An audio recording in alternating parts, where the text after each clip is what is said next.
Hi, this is Dennis Gage. Thanks for tuning in to My Classic Car, home of the certified car nut, eh? Today we've gone north of the border to Winnipeg, Canada for the Grand Manitoba Charities Autofest held at the Red River Exhibition Park. This is a huge show with over 1,000 cars in attendance, and I'm always impressed by the quality of Canadian cars. They must have a lot of time to work on them over those long winters. Joining me now is Bob Chubala, co-coordinator of this monster. Hi Dennis, thanks for coming out. Great to be here. Beautiful day. Is it always like this up here? Unbelievable. Yes, as a matter of fact it is. You lie, you always lie. Well, this is quite a show you got going, and I'm not lying when I said there's 1,000 cars, am I? Yeah, we had just before 11 o'clock, we were reaching 1,000. I believe we exceeded that now. We've got a great day, and My Classic Car is here. I mean, hey. Life is good. Life is good in Winnipeg. This is also a charity event, right? That's correct. All the funds, proceeds raised from this event via the t-shirt sales, hot dog sales, everything is going to 5 major charities here in the Manitoba area. You know, there's just cars everywhere. When I was driving around up here, you guys are car crazy. Absolutely. Like you said at the opening, there's like long Canadian cold winters here. And that's why they're so nice, right? That's right. Well, it's really great, and I know how much work this is to put something like this together, and I'm sure you've got to go do some more of that. I got to get around and see these cars. Where should I start? Why don't we start with the Impalas? Oh, the Impalas. What a perfect idea, being an Impala owner as you are. You betcha. Thanks, Bob. Thank you for coming, right. Dennis.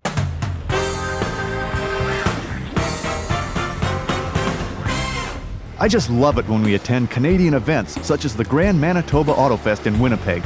These Canucks love their autos and love showing them off. We felt right at home here. And you know me, I just couldn't resist stopping and checking out some of these pristine north of the border beauties.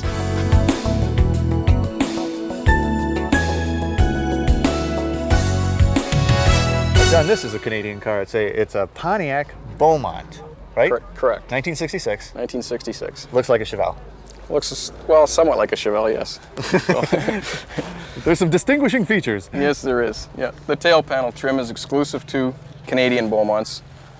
This trim here, the tail panel, the tail light bezels, and the round backup lights are exclusive to Canadian And then Beaumonts. your maple leafs in the Pontiac? Yes, this is the distinguishing feature on the Canadian Pontiacs, is that it has the Canadian maple leafs embedded right into the molding. It's just beautiful. Now the interior looks more Pontiac, but there's some Chevelle in there too. I mean, Yes, there is. Well, actually, the Chevelle, the seat covers are Chevelle, the front and rear.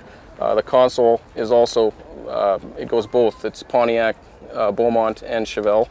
The dash itself is Le Mans GTO, and the door panels are Le Mans. yeah, that would have been pretty much a Chevelle hood also? Yes, same it was. as a Chevelle? Yeah, it's the same as a Chevelle. But you got some front trim that's different than Chevelle. Again, on the front end of the Beaumonts, it's exclusive to Canadian cars. The only thing that would be the same on the Chevelles would be the hood trim, the gravel guard, and actually, well, the bumper is the same too. So what power is the Beaumont? It's a 327. Now you actually, you brought this back kind of factory correct, but it was a different car when you got it, right?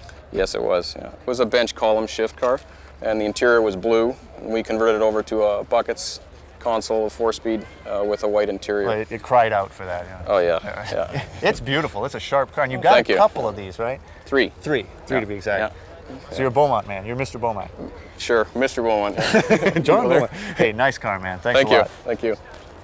What a gorgeous day for a car show. Plus, Canadians seem to be big fans of MCC. One guy even had me sign his trunk lid. Glenn, this is an absolutely killer car. I love this. This is your Linka Baker, right? Yes, thank you. Now, I first ran into you 4 years ago. Back to the 50s in Minneapolis? Yeah, now, and you were in process. It wasn't even finished then. No, it was somewhat of a virgin. It only had 2 miles on it. Well, but you drove it all the way from Winnipeg then, didn't Yes, yep. you? Now, it's finished, or are they ever finished? Well, they're never finished. right? Now, you call it a Linka Baker. Where's that come from? Because of the combination of the Lincoln powertrain, some of the Lincoln interior, and being a Studebaker, naturally. And it started out life as a, what, 48? A 48 Studebaker. It's got a 50 clip, which has been pie cut. And that's, what, a Mark 8 interior? Part of it. The other half's hand-built, like the dash and the door panels. Mark 8 drivetrain? Yes. Oh, very nice. Can we look at it? Sure. Pop the hood. And it's also very red. Yes, it's Porsche red. 97 Porsche. Man. That definitely fills up the engine bay, doesn't it? Yes. It's clean, it's stock, there's no plating, no nothing. And that's the Mark 8 engine, the 4.6? As it comes. Wow. Other than some red detail onto the cover. You know, what possessed you to do that? I mean, I went to a car show a few years, well, 93 I guess it was, and seen this motor and thought how nice it was. And how nice it would go in a Studebaker. Clean and sound. Well, it turned out I just started doing Studebakers and kind of worked into the program. Man, it's beautiful. Does it run nice? And do you drive it now? Yes, well, yeah, performance is good, 30 miles to the gallon. It's quiet. It's beautiful. And the bullet nose, how can you Well, not yeah, love it? Oh yeah. yeah. With a Lincoln engine. I respect that. Thanks, Dennis. Nice job, Glenn.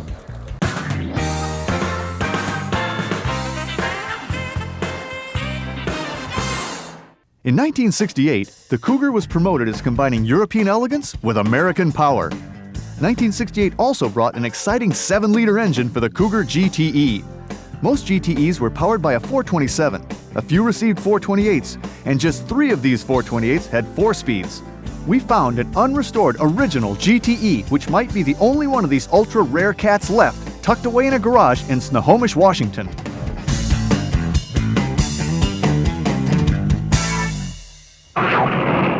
Well, today we're in the gorgeous Pacific Northwest in Snohomish, Washington with Jim Pinkerton. Jim, welcome to the show. Dennis, pleasure to have you. And Jim's equally gorgeous 68 Cougar XR-7 GTE. That's a mouthful. It is. Now, both of those, Jim, were option packages, right? What did you get with the GTE and XR7? Well, let's start up here at the front, and you can see this extruded aluminum trim that separates the black cherry paint, which is the body color on this car, from the argent, which is a part of the GTE package. And of course, then obviously you have the fender badge itself, 7-liter GTE. Now, you got XR7 on the C. On the pillar C-post pillar, You bet. And as you work back, you get to, of course, the signature look of the Cougar, that bar taillight. Sequential taillight. See, and they did sequence too, Yeah, didn't they? yeah, they did. Boom, boom, boom, boom. And with a GTE, you've got this blacked out. And the other unique thing about a GTE is the exhaust tips look a little bit like a Mustang, but believe me, they're not, and they're rare and expensive. I believe that. Now, and speaking of rare, this is a rare car to begin with. An original, unrestored car with 47,852 miles on it. To be exact? To be exact. Now, how many of these were made? Dennis, they made 394 GTEs in 1968 only. Of those, 357 were 427 side-oiler engine powered. Only 37 of them were 428 Cobra Jet Ram Air like this car. And they only made 3 4-speed GTEs, and this is the only one that's ever been found. So it's rare, and you seem to be a numbers guy. Well, I'm the GTE registrar for these cars all over the world, and so, yeah, I live and breathe it. That would explain it. Well, being original and everything, am I looking at the original stereo through the back window here? Yeah, these extra speakers were an option, as well as the rear window defogger, which is what you see there in the center. It looks a little bit like a speaker. It does look like a speaker. That's what fooled me. Now, in the interior on an XR7, what was the package? I mean, they always talked about European elegance and American power. Well, I think where you're seeing that is in the wood grain dash and the toggle switches. A standard Cougar does not have that. A dash on a standard Cougar looks much like a Mustang. Yeah, I mean, that's very Jaguar with those toggles. You bet. And you even got the running cat floor mats. Yep, there. that was another option. Leather seats. Leather seats, little vinyl bolsters, but basically red leather seats. And original, showing some 33-year-old or so crinkling. But yes, indeed. Color was black cherry. And the stripe and the hood scoop, I mean, was that a functional scoop? Yes, it is. Ram Air, that's exactly what it is. And all 68 Cougars that came with 428 engines had the Ram Air. Wow. Now again, you get to the front and we've got the same thing that's repeated there in the back. You bet. The grille is blacked out and the trim bar across the front is unique to a GTE. Oh, so this is GTE only? Yes, it is.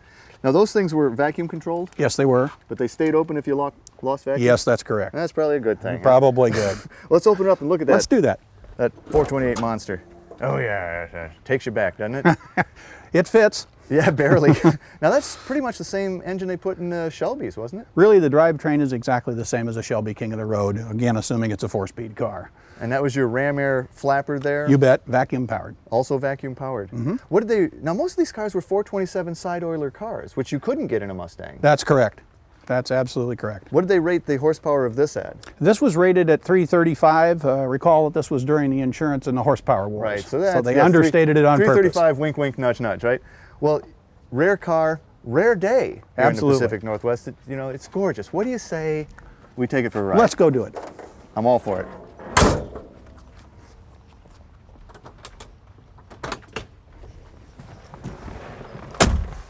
Ooh, it feels good. Smell a leather still after 33 years. And it sounds so fine.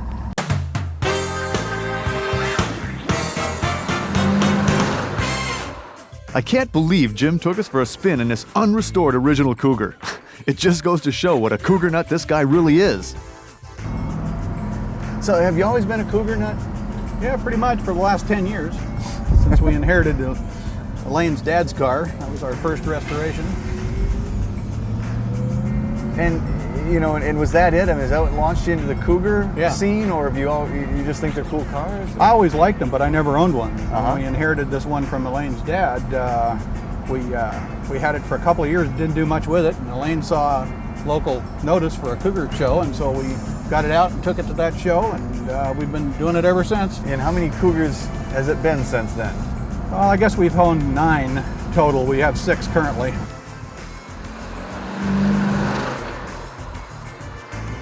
So you got 2 427 cars, right? Yeah. Man. And that was the 427. It's a side oiler engine.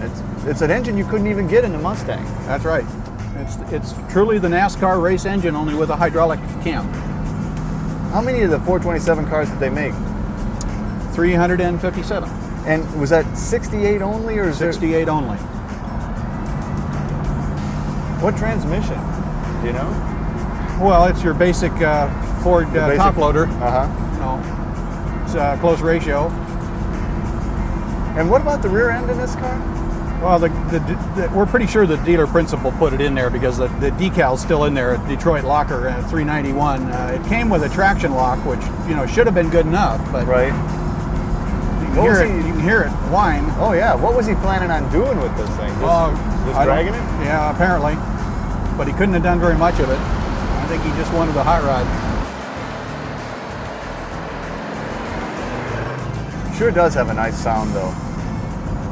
Nice rumble to it. Well, you've been into this, what'd you say, 10 years or so? Yeah. But you jumped in it with both feet. I mean, you're the Yes, indeed. You're the keeper of the flame almost, aren't you? Well, at least on the GTEs, yeah. I've done a lot with the national database of all Cougar information and things of that nature as well, but I'm really into GTEs. It's great that information is still around. A lot of times that stuff's lost. Where did you come across all this? Well, I think, as you may recall, we talked about the Ford Lincoln Mercury database was found here 2 years ago in April. And basically that's the production data on 22 million Ford vehicles, including all Cougars. It's 67 and up. So unfortunately, we don't have the numbers on 65 and 66 Mustangs.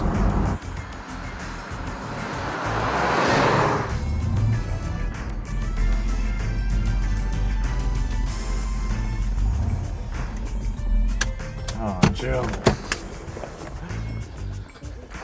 Perfect car on the perfect day. Was a lot of fun, wasn't it? It was I really appreciate Oh, it. man, it's fantastic. You know what we ought to do? Maybe take one of your other Cougars out. You got a few. Yeah, let's go drive Cougar 1. Oh, okay.